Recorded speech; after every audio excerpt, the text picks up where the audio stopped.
அம்மம்மா என்னைத்தான் ஆசைகளில் நீராட்டும். எனக்கும் உனக்கும் இருக்கும் நெருக்கம்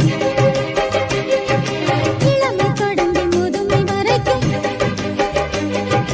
இரவும் பகலும் உறவை வளர்க்கும் இடையில் இருக்கும் தடையை தகர்க்கும். நிலவா